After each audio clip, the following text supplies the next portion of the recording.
افضل ہے، تو رسول پاک صلی اللہ علیہ وسلم نے ارشاد فرمایا ہاں جہاد بھی، مگر یہ کہ اللہ کے راستے میں اپنی جان اور مال سب کچھ لٹا دے تو پھر اسے فضیلت ہے۔ یعنی اللہ کے راستے میں مال بھی قربان کرے، جان بھی قربان کرے، پھر افضل ہے ان 10 دنوں کی عبادت سے جہاد کرنا۔ اگر ایسا نہیں تو پھر ان 10 دنوں میں عبادت کرنا سارے نیک عملوں سے زیادہ فضیلت والا ہے۔ اسی طرح حضرت جابر بن عبداللہ رضی اللہ تعالی عنہ سے یہ روایت موجود ہے، رسول پاک صلی اللہ علیہ وسلم نے یہ ارشاد فرمایا ذوالحج شریف کے 10 دنوں سے زیادہ افضل اللہ کریم کے ہاں اور کوئی دن نہیں ہے۔ اگر اللہ کی راہ میں جہاد کیا جائے تو وہ بھی ایسا نہ ہے مگر ماں سوا اس کے کہ وہ زخمی ہو جائے اور اس کا گھوڑا بھی زخمی ہو جائے۔ یعنی ویسے جہاد کیا تو وہ اتنا نہیں ہے، لیکن اگر وہ جہاد کرتے کرتے اس کا جسم زخمی ہو جائے یا جس سواری کے اوپر بیٹھا ہوا ہے وہ سواری زخمی ہو جائے تو رسول پاک صلی اللہ علیہ وسلم ارشاد فرماتا ہے پھر وہ جہاد افضل ہوگا، وگرنہ ان 10 دنوں کی عبادت افضل ہوگی، اس سے کوئی اور افضل دل نہیں۔ سرکار مدینہ صلی اللہ علیہ وسلم نے یہ قرار دیا سوائے رمضان شریف کے دنوں کے۔ صدیقہ کائنات ام المؤمنین حضرت عائشہ صدیقہ رضی اللہ تعالی عنہ سے یہ روایت موجود ہے اور بڑی ایمان افروز روایت ہے۔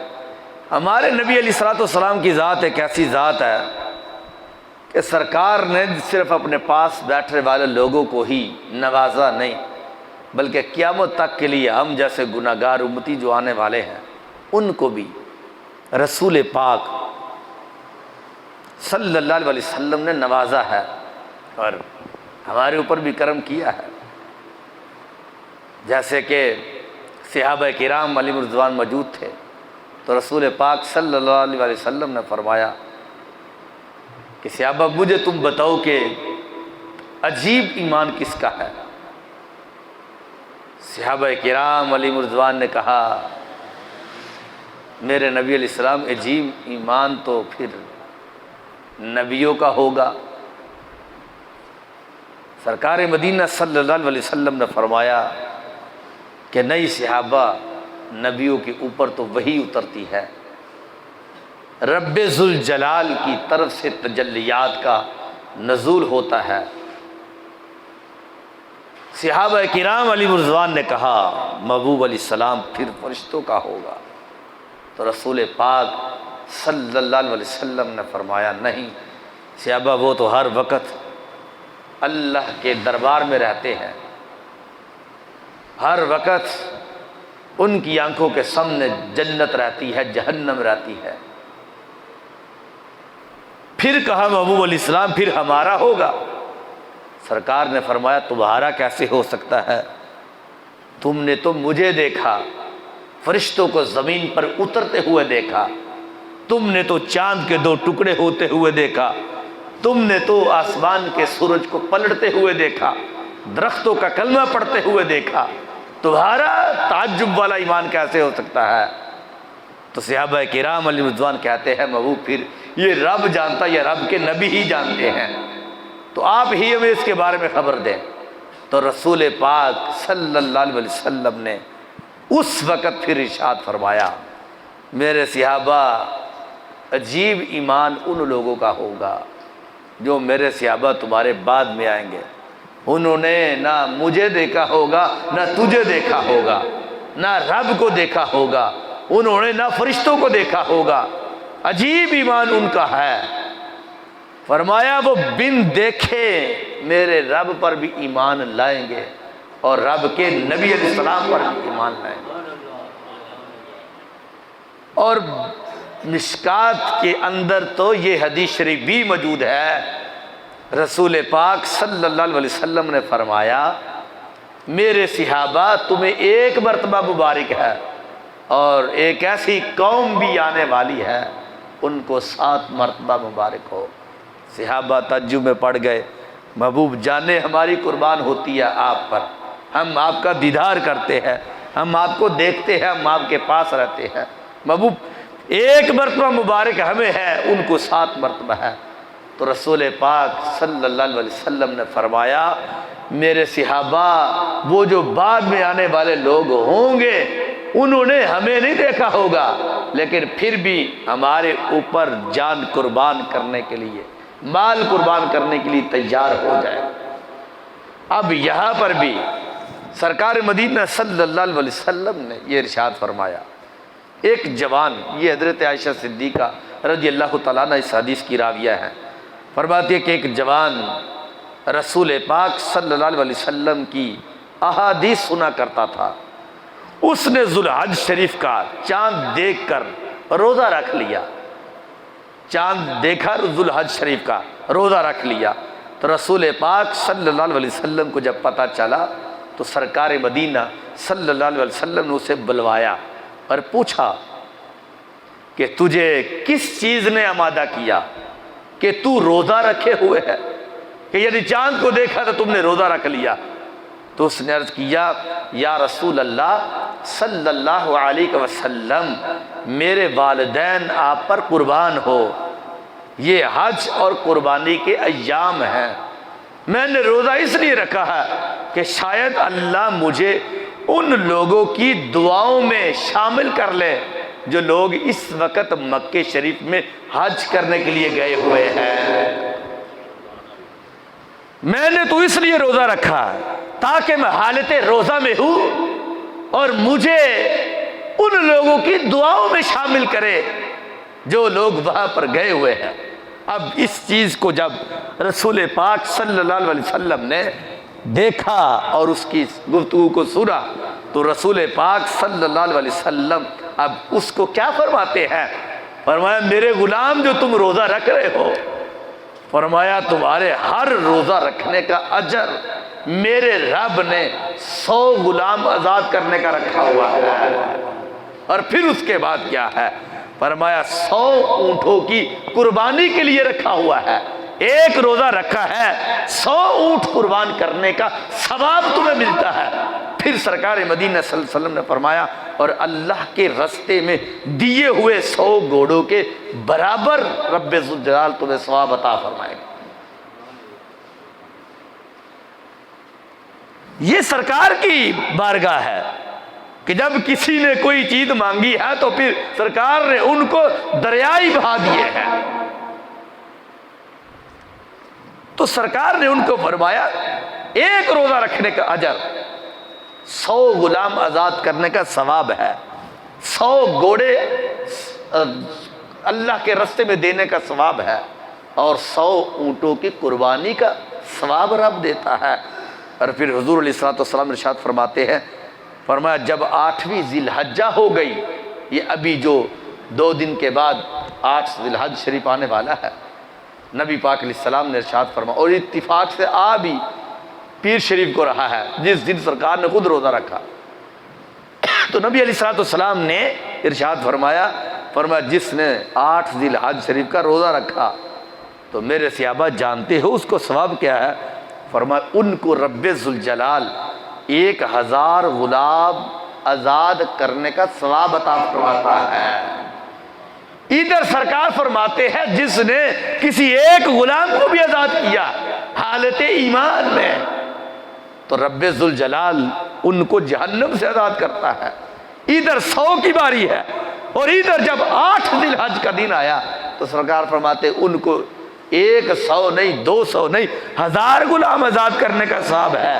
اور اگر سرکار کی اس حدیث کو دیکھے کہ جس کے اندر سرکار نے فرمایا ایک غلام آزاد ہوا تو جہنم سے آزاد ہے، تو پھر اس حدیث کا موازنہ کریں تو نتیجہ یہ نکلے گا کہ جس نے 8 ذی الحج شریف کا روزہ رکھا رب ذوالجلال ان کو 1000 مرتبہ جہنم سے آزادی کا پروانہ عطا فرما دیتا ہے۔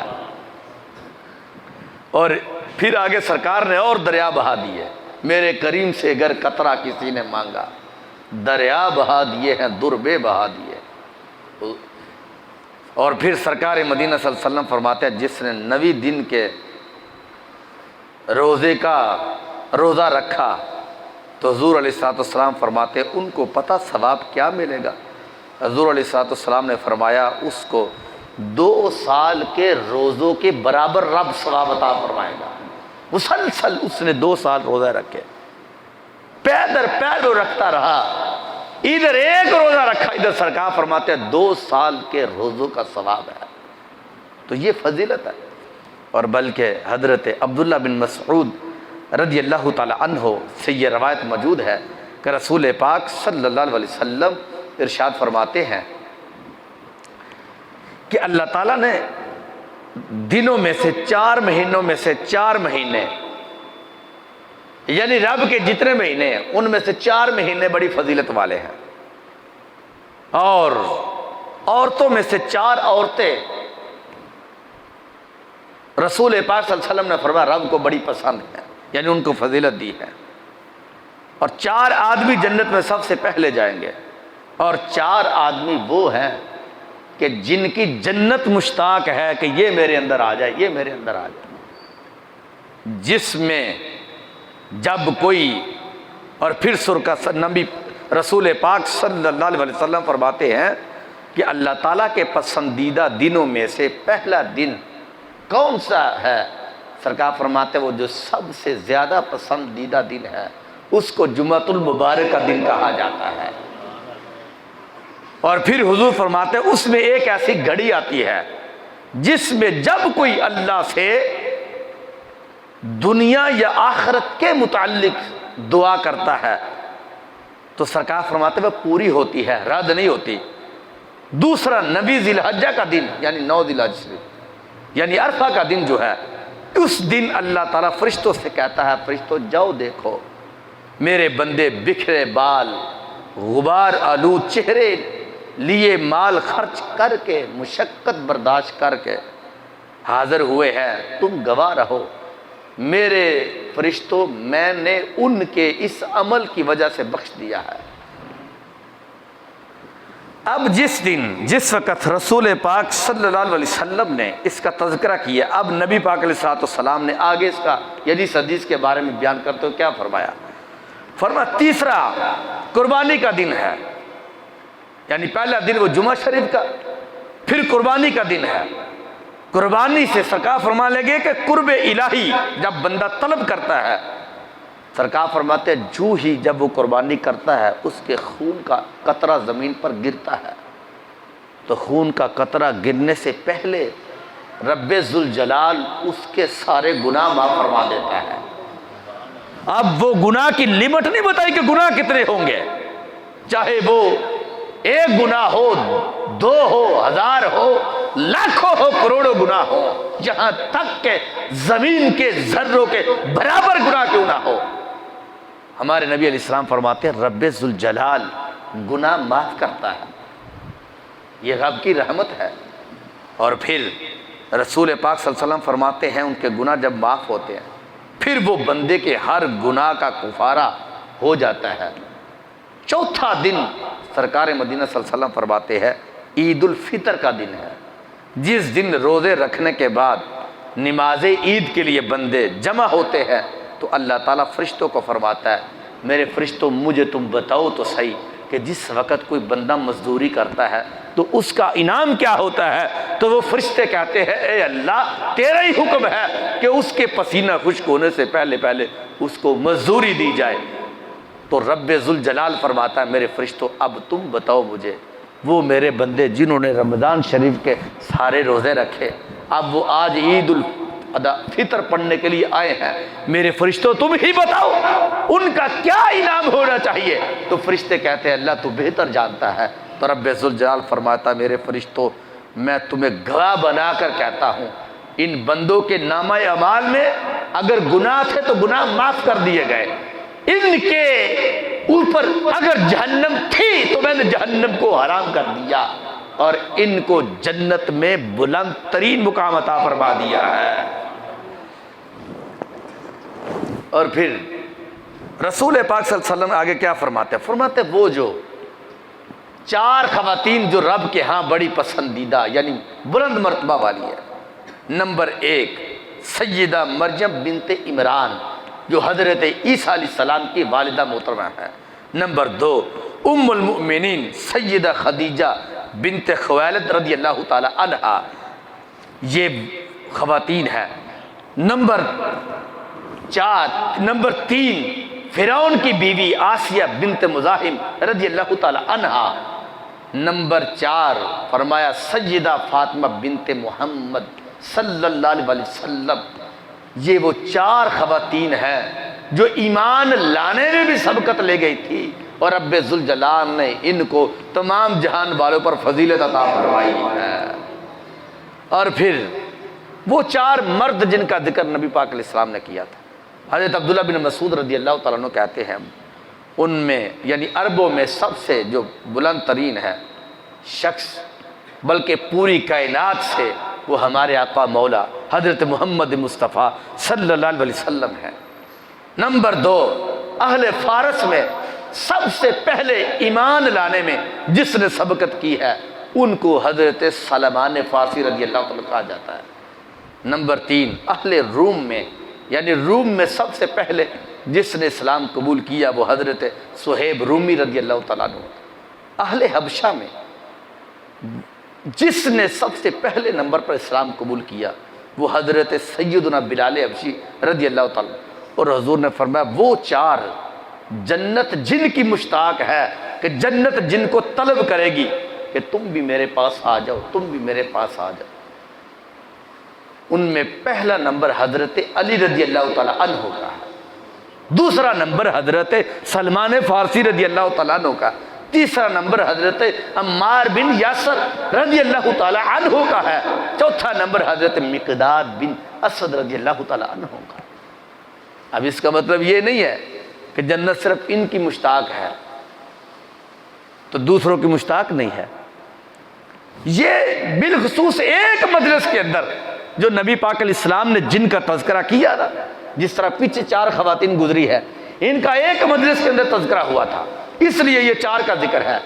اور اسی طرح کہ جنت جن کی مشتاق ہے ان کا تذکرہ ایک مجلس کے اندر ہوا تھا اس لیے نبی پاک علیہ السلام نے ان کا ذکر کیا.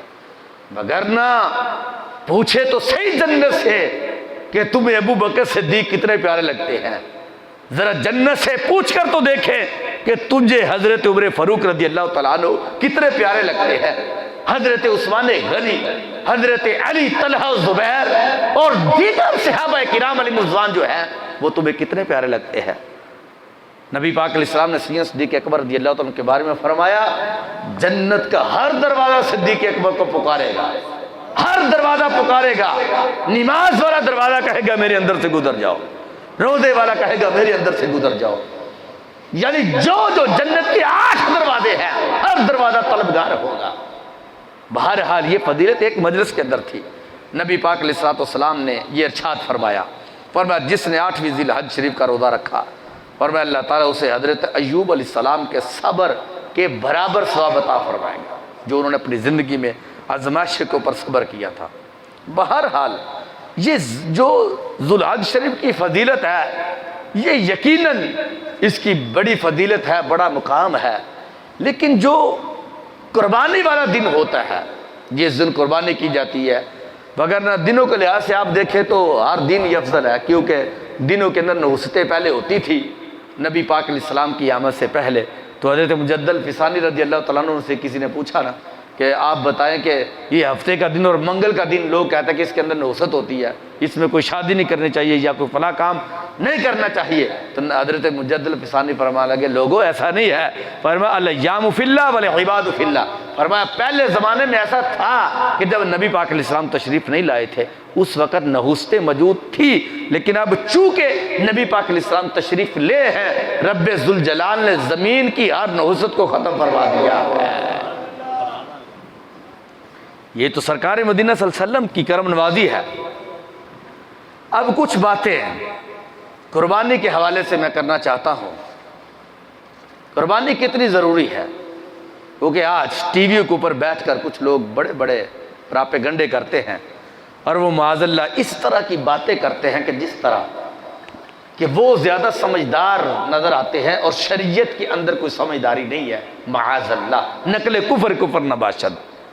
یا دوسرے لفظوں میں یوں سمجھے کہ جس طرح یہ پچھلے دن ایک ٹی وی کے اوپر بیٹھ کر کچھ لوگوں نے یہ بیان کیا اور کہا کہ اس سے زیادہ فضیلت یہ ہے کہ جس وقت بندے نے قربانی کرنی ہے، بندہ 1 لاکھ کا جانور 2 لاکھ کا جانور لے آتا ہے، تو اس کے لیے بہتر یہ ہے کہ وہ کسی غریب بچی کی شادی کر ڈالے۔ قربانی کرنے سے بہتر یہ ہے کہ وہ کسی یتیم کو گھر بنا ڈالے۔ قربانی کرنے سے بہتر یہ ہے وہ کسی حاجت مند شخص کی حاجت کو پورا کرے۔ تو یہ ایسے بیانات یقیناً ٹی وی کے اوپر بیٹھ کر وہ کرتے ہیں، اور یہ محض میں سمجھتا ہوں کہ یہ دین سے دوری ہوتی ہے۔ یعنی یہ بندہ رب کو مشورہ دے رہا ہے، لگتا یوں ہے کہ رب کو کہہ رہا ہے کہ نہیں، جو تمہارے راستے میں قربانی کی جاتی ہے اس قربانی سے بہتر یہ ہے کہ وہ کسی یتیم کے سر کے اوپر ہاتھ رکھا جائے، یا وہ کسی یتیم بچی کی شادی کر دی جائے، تو یہ بہتر ہے۔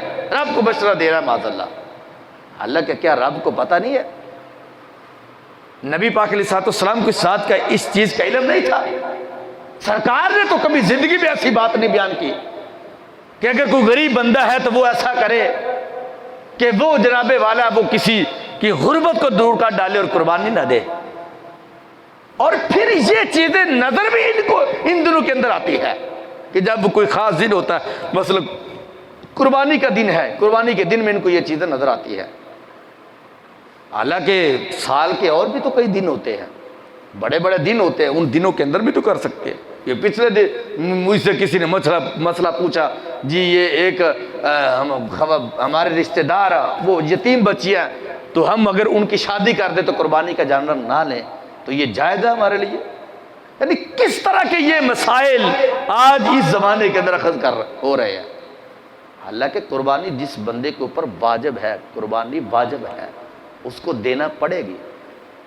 اگر اس کا باپ دنیا سے چلا گیا تو زندہ بیٹے نے قربانی اپنے باپ کے نام کی کر ڈالی اور اپنی نہ کی، وہ بچہ گناہگار ہوگا، وہ گناہگار ہوگا، اس لیے کہ وہ تو دنیا سے چلا گیا، ان کے اوپر تو قربانی واجب ہی نہیں ہے۔ اگر بیٹا کہتا کہ میں ان کی قربانی بھی دینا چاہتا ہوں تو پھر ان کے لیے ضروری ہے کہ وہ 2 جانور خریدے، ایک اپنے لیے خریدے اور ایک اپنے باپ کے لیے خریدے۔ اور اگر وہ ایک جانور ہی خرید سکتا ہے تو وہ پھر صرف اپنی قربانی کرے گا، جو ان کا باپ یا ان کی ماں دنیا سے چلی گئی ہے ان کی قربانی نہیں کرے گا، کیونکہ رسول پاک صلی اللہ علیہ وسلم نے فرمایا کہ اگر بیٹا کوئی نیکی کا کام کرتا ہے، یدعو من عمل صالح، بیٹا نیک تھا، کوئی قربانی دیتا ہے، نماز پڑھتا، کوئی بھی نیکی کا عمل کرتا ہے، نبی پاک علیہ السلام نے فرمایا اس بیٹے کے قربانی کرنے کا عمل اور اس کا ثواب رب ذوالجلال اس کی ماں کو قبر میں بھی عطا فرماتا ہے، اس کے باپ کو بھی قبر میں ثواب عطا کیا جاتا ہے۔ اور اگر اس نے یہ کیا کہ قربانی لی تھی، قربانی اس کے اوپر واجب تھی، اور اس نے جناب ایسے کر دیا کہ اس نے وہ قربانی اپنے ماں کے نام کر دی یا باپ کے نام کر دی، تو ان کے نام کی قربانی تو ہو جائے گی، لیکن اس بیٹے نے جو صاحب نصاب تھا، قربانی واجب تھی جن کے اوپر، اگر وہ قربانی نہیں کرے گا تو وہ گناہگار ہوگا۔ اسی طرح یہ مسئلہ ہے، بھئی اگر بچہ یتیم ہے، تو نصاب کا مالک ہے، تیرے پاس پیسے ہیں، تو قربانی بھی کر، قربانی کا گوشت کر کے ان کے گھر کے اندر بھیج، ان کو کھلا، ان کو زیادہ دے دے، یا قربانی کے دنوں کے علاوہ بھی تو تیرے پاس پیسے ہوتے ہیں، تو ان دنوں کے اندر جا کر ان کے سر کے اوپر ہاتھ رکھو، کپڑے لے کر دے دو، اس کو شادی کے اندر حصہ ڈال دو، ان کے ولیمے کے اندر حصہ ڈال دو، یہ بھی تو حکم دیا ہے شریعت نے۔ لیکن یہ کیا مطلب ہے کہ جس وقت کوئی دن آتا ہے قربانی کا تیرے اوپر واجب ہے تو جناب والا تو کیا کر رہا ہے، یا حج کرنا فرض تھا تیرے اوپر اور جناب یہ اس لیے نہیں کر رہا جی ساتھ والے ہمسائے یتیم تھے، بچیاں تھی تو ہم نے ان کو پیسے دے دیے۔ اگر تیرے پاس پیسے اتنے موجود ہیں کہ تو نصاب کا مالک ہے تو پھر تم ان کے سر کے اوپر بھی ہاتھ رکھ اور تم حج بھی کرنے جا، کیونکہ رسول پاک صلی اللہ علیہ وسلم نے فرمایا جس بندے کے اوپر حج فرض تھا، استطاعت اس کے اندر موجود تھی، اگر تم نے حج نہ کیا، نبی پاک علیہ السلام نے فرمایا وہ بندہ چاہے یہودی ہو کر مر جائے، عیسائی ہو کر مر جائے، وہ ہندو یعنی مشرک ہو کر مر جائے، نبی پاک علیہ السلام فرماتے ہیں ہم ان کے کوئی ذمہ دار نہیں۔ اتنا سخت جملہ ہے۔ اور قربانی کے بارے میں کیا ہے؟ نبی پاک علیہ السلام نے قربانی کے بارے میں جملہ بولا ہے۔ سرکار نے فرمایا جن کے اوپر قربانی واجب تھی، حضور علیہ السلام نے فرمایا اس نے قربانی نہ کی، فرمایا وہ میری عیدگاہ کی طرف نہ آئے، میری عیدگاہ کی طرف نہ آئے۔ یعنی اتنا، تو یہ ایک اللہ کی بارگاہ میں ایک بہت بڑا قرب حاصل کرنے کا ذریعہ ہوتا ہے۔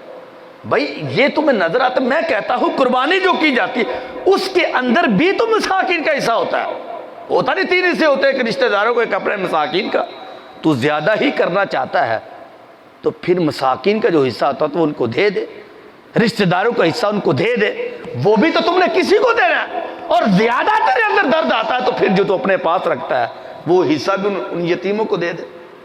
لیکن ہاں یہ بات یاد رکھنا، جو قربانی واجب ہے جس بندے کے اوپر ان کو قربانی دینا پڑے گی، اگر قربانی نہ دی تو سرکار مدینہ صلی اللہ علیہ وسلم نے فرمایا وہ ہماری عیدگاہ کی طرف، مطلب یہ ہے رب اس کو اتنا پسند کرتا ہے، اتنا پسند کرتا جو قربانی دیتا ہے کہ رب فرماتا تو جلدی جلدی میرے گھر میں آ جا اور تو میرے حضور سجدہ کر، مجھے تمہارا سجدہ کرنا بھی قبول ہے اور میرا ذکر و اذکار کرنا بھی قبول ہے۔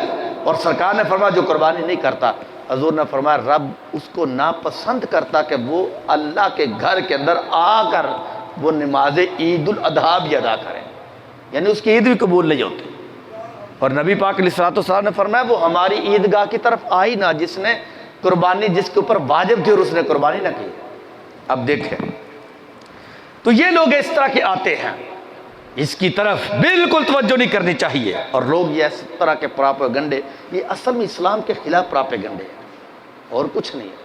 یعنی آپ دیکھ نہیں رہے کہ پچھلے دنوں کوئی کرونا کی بات ہی نہیں ہے، صرف ہلکا پھلکا وہ بس تھوڑی بہت ہی خبر آتی، جو ہی مسلمانوں کا تہوار آیا عید الاضحیٰ کا دن، اب عمران خان جیسا بندہ بھی کہہ رہا ہے کہ اب پھر وہ انڈین سے لہر آ رہی ہے، چوتھی لہر کرونا کی ہے اور یہ وائرس آ جائے گا، یہ وائرس آ جائے گا۔ اللہ کے نبی پاک علیہ السلام نے فرمایا تھا لوگو میں تمہیں ایک ایسی خبر دیتا ہوں جس وقت زمین پر مصیبتیں اترتی ہے، جس وقت زمین پر بیماریاں اترتی ہے، جس وقت زمین پر وبائیں آتی ہے، حضور علیہ السلام نے فرمایا جو لوگ مسجد آباد کرنے والے ہوتے ہیں، مسجد میں نماز پڑھنے والے ہوتے ہیں، مسجد کی خدمت کرنے والے ہوتے ہیں، حضور علیہ السلام فرماتے ہیں کہ رب ذوالجلال مسجدوں کو آباد کرنے والوں سے بیماریوں کو دور فرما دیتا ہے۔ یہ سرکار فرما رہے ہیں، اور یہ کیا کر رہے ہیں؟ کہتے ہیں مسجدیں بند کر ڈالو۔ ان کا یہ عمل ہے کہ مسجدیں بند کرو اس لیے کہ یہ بیماری آ گئی ہے، یہ وبا آ گئی ہے، یہ وائرس آ گیا ہے۔ ادھر سرکار فرماتے ہیں نہیں، مسجدوں میں ایسا نہیں ہوتا، اللہ کے گھروں میں بیماریاں نہیں آتی، یہاں سے تو بیماریاں دور ہوتی ہیں۔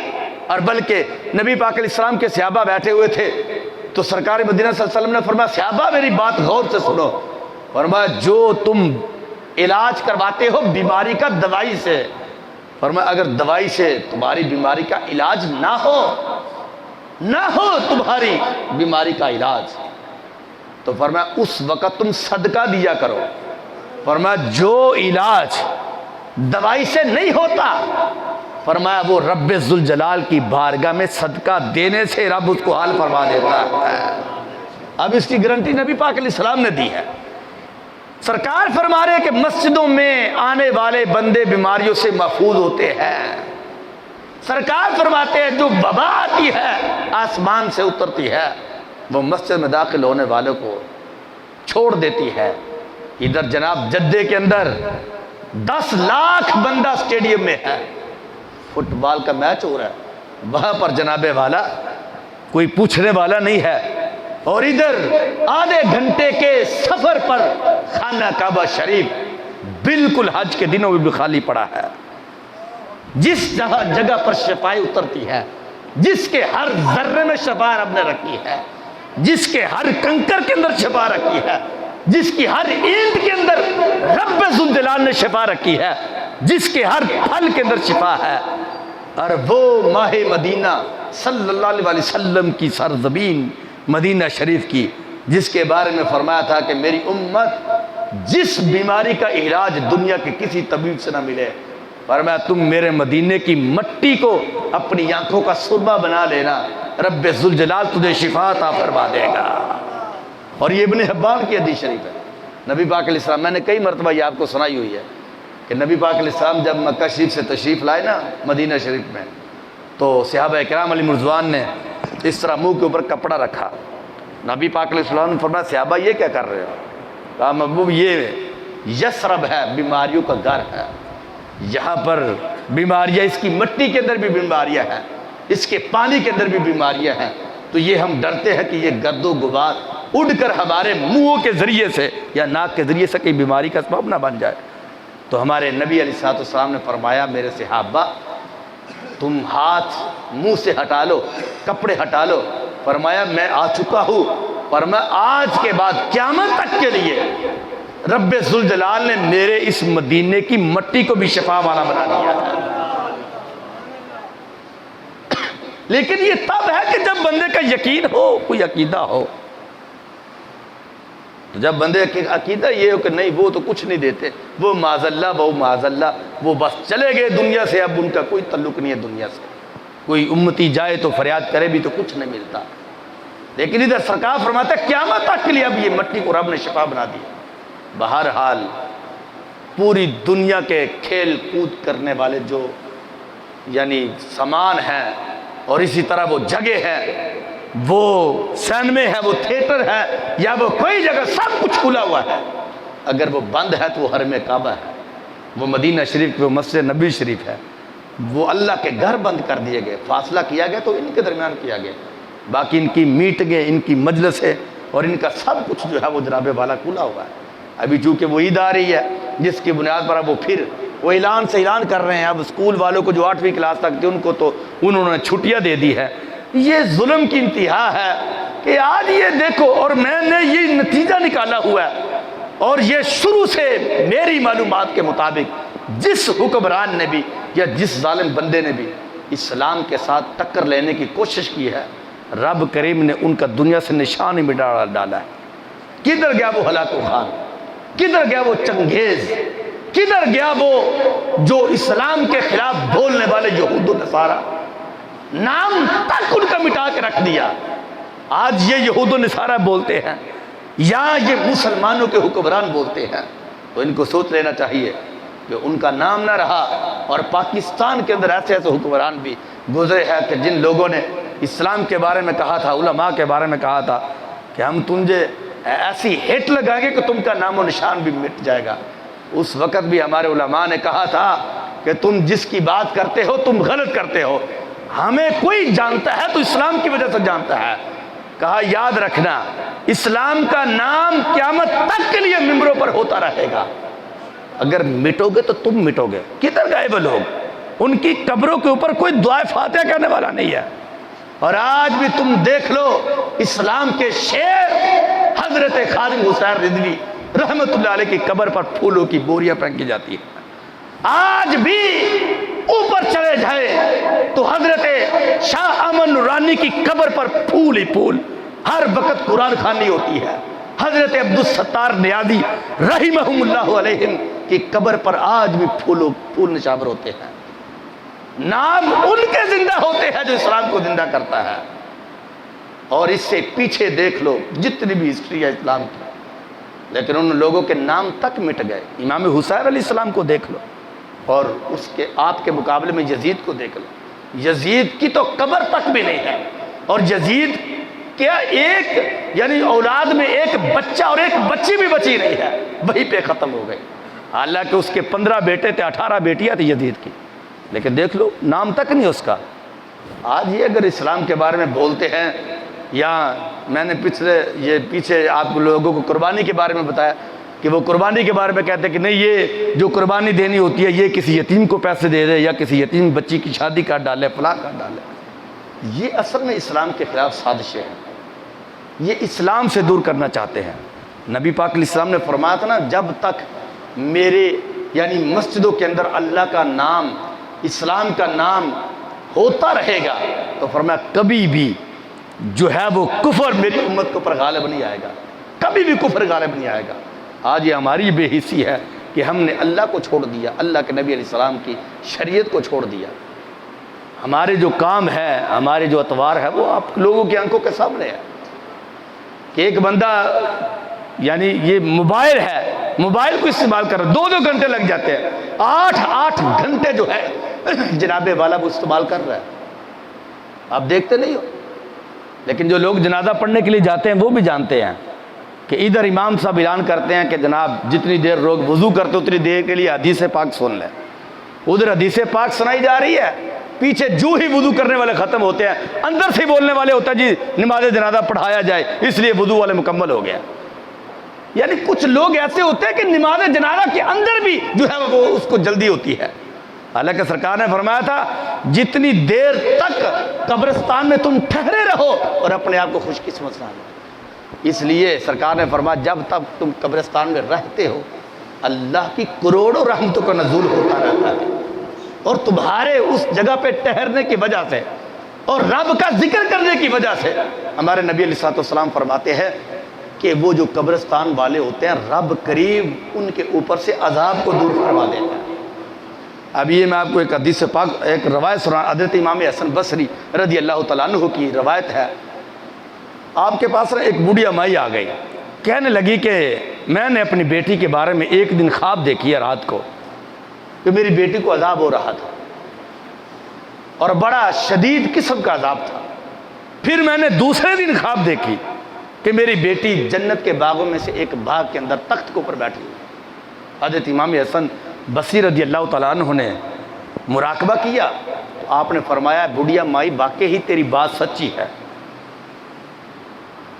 وہ اس طرح کہ جس وقت تم نے خواب دیکھی تمہاری بیٹی کو عذاب ہو رہا تھا، یقیناً وہ عذاب تھا، وہ گناہ تھے اس کی وجہ سے اس کو قبر میں عذاب تھا۔ دوسرے دن تم نے اپنی بیٹی کو جنت کے باغوں میں سے ایک باغ کے اندر تخت کے اوپر بیٹھے ہوئے دیکھا، اور میں دوسرے دن ایک اللہ کا بندہ گزرا اس قبرستان سے، اور گزرتے گزرتے اس نے رسول پاک صلی اللہ علیہ وسلم کی ذات ببرکات پر ایک مرتبہ درود شریف پڑھ کر یہ پورے قبرستان والوں کو ثواب دے دیا۔ فرمایا اس کے ثواب کرنے کی وجہ سے رب ذوالجلال نے تمہاری صرف بیٹی کو ہی نہیں، اس قبرستان کے اندر 500 اور بھی مردے موجود تھے جن کو عذاب ہو رہا تھا، رب ذوالجلال نے اس درود شریف کی برکت سے سارے عذاب کو دور فرما دیا۔ اور اگر آپ جاتے ہو قبرستان کے اندر تو وہاں پر جا کر اگر آپ درود و سلام پڑھتے ہیں، درود شریف سرکار کی بارگاہ میں پڑھتے ہو، 5 منٹ لگتے ہیں، 10 منٹ یا دفن ہونے تک کتنا ٹائم لگتا ہے، تو اس میں اپنی خوش قسمتی سمجھو۔ اور نبی پاک علیہ السلام نے تو فرمایا جس نے صرف ایک بندے جنازہ پڑھا، جنازہ پڑھنے کے بعد وہ بندہ اپنے گھر کو چلا گیا تو رب تعالیٰ اس کو احد پہاڑ جتنا ثواب دیتا ہے۔ حضور فرماتے اگر اس نے دفن ہونے تک اپنے آپ کو ٹھہرائے رکھا تو سرکار نے فرمایا رب ذوالجلال ان کو 2 مرتبہ احد پہاڑ جتنا ثواب عطا فرماتا ہے۔ تو اس واسطے میرے بھائیوں قربانی کی یقیناً فضیلت ہے، جس بندے کے اوپر یہ قربانی واجب ان کو دینا پڑے گی۔ اور میں نے یہ بات آگے بتائی ہے کہ جس بندے کے اوپر قربانی واجب ہے، کچھ لوگ اس طرح کر دیتے ہیں کہ وہ اپنے باپ کے نام کی قربانی کرتے ہیں یا ماں کے نام کی کر دیتے ہیں تو وہ اپنی نہیں دیتی، قربانی ایک ہوتی ہے۔ تو قربانی کرنے والے کو گناہ ہوگا جو نصاب کا بالغ تھا، کیونکہ جو بندہ دنیا سے چلا گیا وہ تو چلا گیا، اس کے اوپر تو قربانی واجب ہی نہیں ہے۔ ہاں اگر اس کے پاس اتنے پیسے موجود ہیں تو وہ جناب والا اپنی بھی قربانی دے، اپنے باپ کی بھی قربانی دے، اپنی ماں کی بھی قربانی دے، اور اگر اپنے آپ کو زیادہ سعادت مند سمجھتا ہے کہ اس کی خوش قسمتی ہو تو وہ قربانی سب سے پہلی قربانی اپنے نبی علیہ السلام کے نام کی دے، کیونکہ نبی پاک علیہ السلام قربانی ایسے کرتے تھے، اور پھر اس کے بعد نبی پاک علیہ السلام کے صحابہ کی نام کی دے، اور اگر مزید طاقت موجود ہے تو پھر ساری امت کی نام کی قربانی دے۔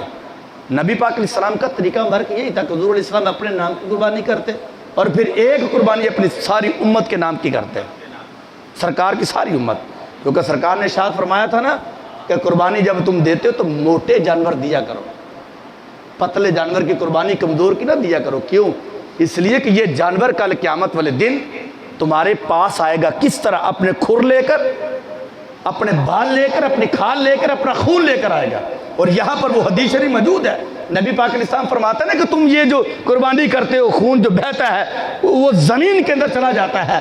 سرکار مدینہ صلی اللہ علیہ وسلم فرماتے ہیں وہ تم دیکھتے ہو کہ خون نالیوں میں، ندیوں میں بہہ جاتا ہے، لیکن رب تعالیٰ اس خون کی حفاظت کرتا ہے قیامت تک کے لیے، ہر قطرے کے بدلے میں رب ذوالجلال کروڑوں نیکی عطا فرماتا ہے۔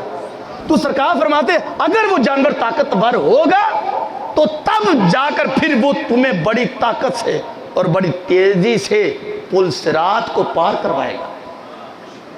جیسے وہ سرکار کی حدیث شریف ہے نا کہ بندے کا اگر عمل اچھا زیادہ ہوگا تو آنکھ جھپکنے سے پہلے وہ بندہ پل صراط کو پار کر جائے گا۔